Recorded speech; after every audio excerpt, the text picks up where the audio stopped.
All right, Christy, thank you. A new report shows the state of South Carolina, one of the fastest growing states in the nation, struggles to accommodate the influx in commuters. Today, several experts came together to talk about some of the findings in the report. 7 News' Olivia Parsons weighed in on that discussion today. She's here in the studio with us with more details. Olivia.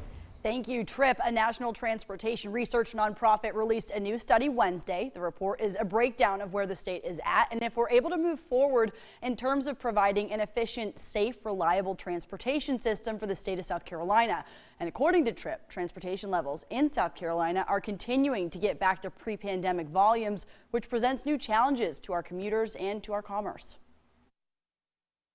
In addressing this demand for maintaining the system that's getting increasingly more travel, in 2017, the South Carolina legislature approved Act 40, which has allowed a 72% increase in the state's investment in its roads, highways, and bridges. Rocky Moretti, director of policy and research for TRIP, says that the funding has been critical but not enough. SCDOT estimates the Palmetto State will face an annual $403 million gap in funds needed to make some of those improvements. We're not financially prepared to deal with the increasing demands that is associated with this growth. Jennifer Patterson, executive director for South Carolina Alliance to Fix Our Roads, says additional funding is needed to address the needs of our state.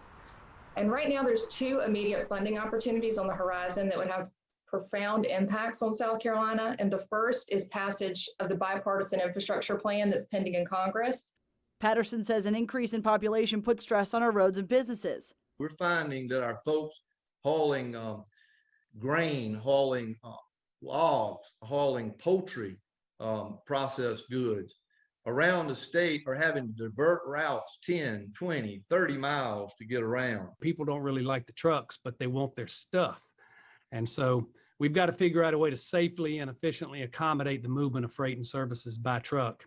And that's what we spend most of our time advocating for.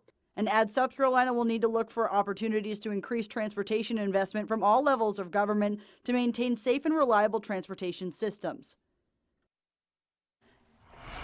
The ongoing deliberations in Washington over the potential infrastructure package would also include the reauthorization of our current surface transportation program that expires at the end of this month. This would be another significant possibility for an additional boost in funding for the state. In studio, Olivia Parsons, 7 News.